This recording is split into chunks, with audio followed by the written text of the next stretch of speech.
Hello, welcome to Z Marie Design. Let's upcycle men's ties into a great memory table runner. So let's get started. So gather all of your ties. You'll need somewhere between 15 or 20 ties depending on the size of your table. I start by washing, drying, and pressing all of my ties. Now you can make this color coordinated or even create a theme. I'm just going to use a variety. So to get started, I remove that back seam all the way up that tie. And I'm going to also take off the tie tack and any tie tags. But I'm going to save those because I want to use those later in the table runner. So I take out all of the interfacing. Interfacing in ties can vary between different weights and different fabrics, and you want your table runner to lie flat. So remove all of those.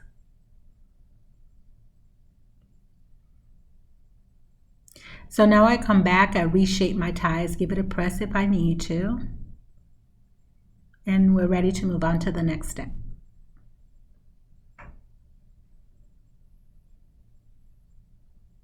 So to begin, I'm going to measure my table. I'm going to take the length and the width. And to get the size of my table runner, I'm going to take my width and I'm going to take half of that measurement. And that'll be the width of my table runner.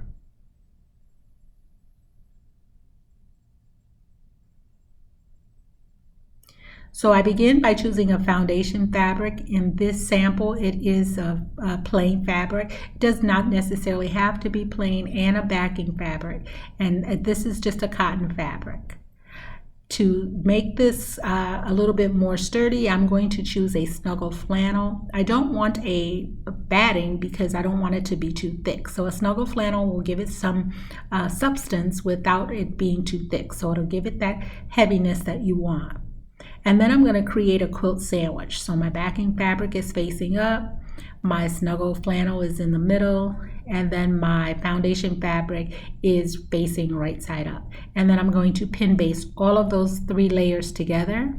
And you see my backing and my snuggle flannel are a little bit larger on all sides than my foundation fabric.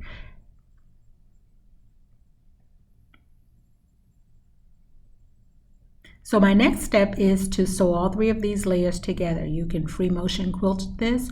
This is a chance for you to use all of those decorative stitches that's on your sewing machine. So I use a variety of decorative stitches with using variegated threads. And I'm going to do it on the horizontal because I can use a lot of different stitches on there.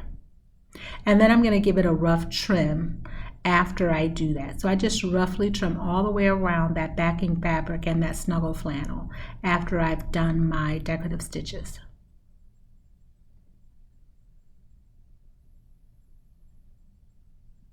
Now you will give this another trim after you add your ties, so you don't have to be too accurate on this part. So next is to lay out our ties, and you can lay out your ties in any manner layout that's pleasing to you. I do mine on a horizontal. You can do them vertically, or you are horizontally straight, or you can do them at an angle. I use the large part of the ties, and I also use the small part of the ties, and I just keep laying it out until I get a layout that's pleasing to me. And because I'm going to sew all around each of these ties, and when I sew around them, I'm going to be following the shape of the tie. So you can put as much of the tie on there or as little as you like. And then I always pin base these in place just so that my layout doesn't shift as I take it to the sewing machine. So once I've pin based it, I take it to the sewing machine, and I'm going to use a decorative stitch to sew these on. I usually use a blanket stitch. You can use a zigzag stitch or even a straight stitch, but you're going to sew these on right on following the outline on the edge of the tie. And you do this for each of your ties. Now that my ties have been sewn on, and remember, I'm sewing these on through all 3 layers. It's time to add some borders to this table runner. Now to add the border, you will need your backing fabric, you will need a snuggle fleece, flannel, and you'll also need your foundation fabric. This can be different fabrics if you choose, or I'm going to use the same. So I'm going to take the length of my table runner. I take that from the center, and then I'm going to create my table runner. I'm going to make it a patchwork using some tie fabric. So I'm going to use some interfacing to back the tie fabric before I cut it out, some fusible interfacing.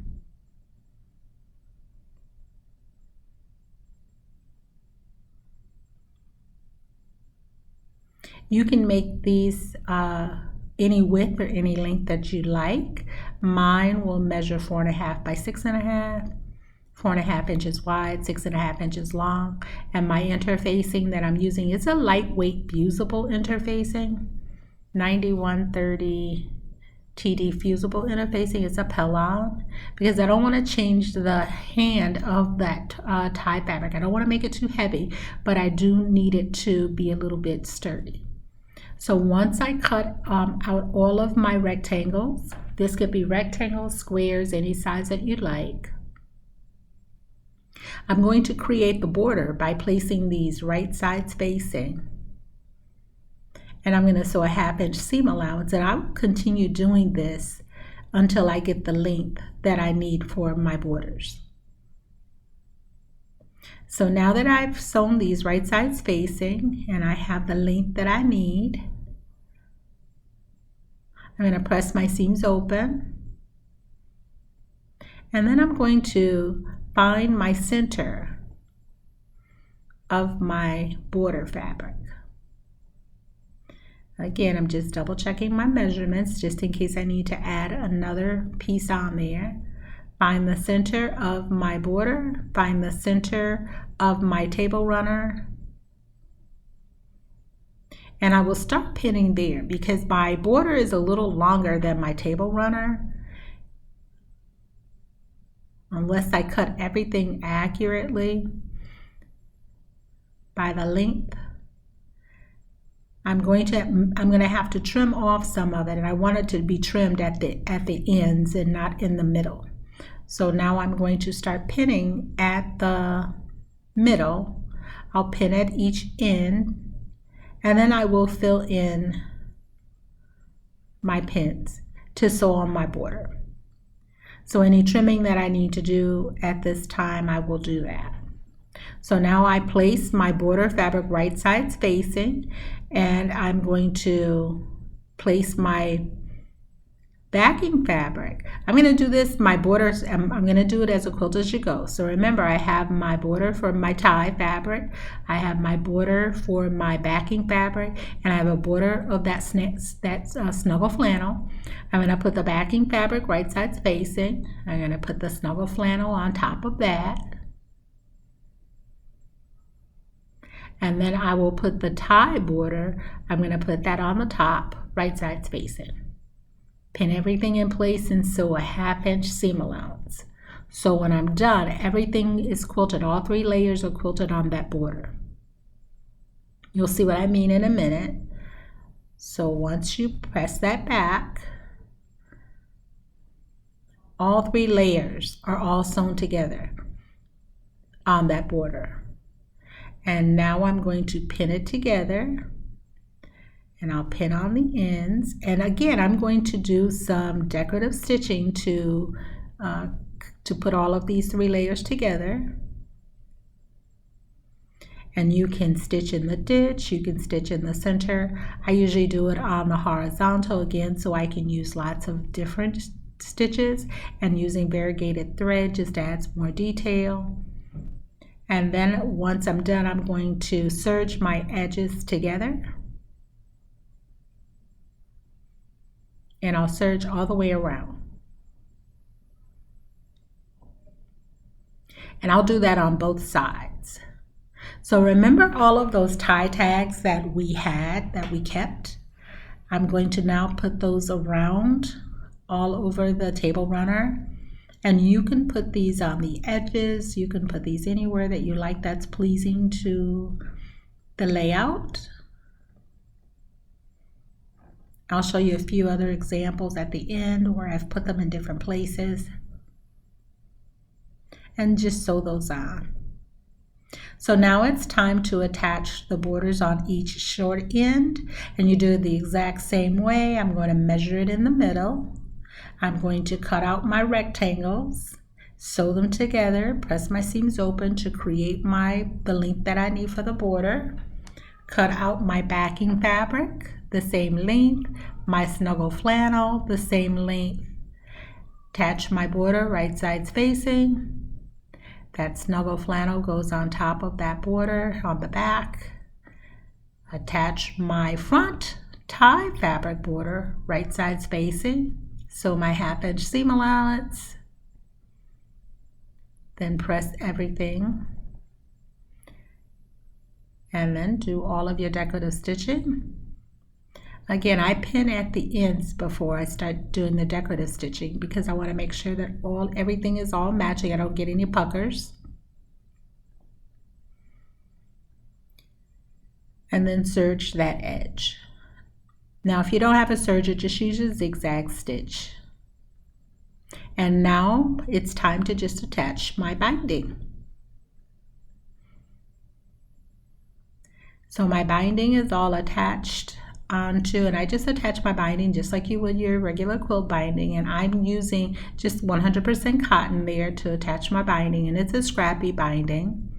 And I put it on from the back and I pull it toward the front because once again I want to add a decorative stitch.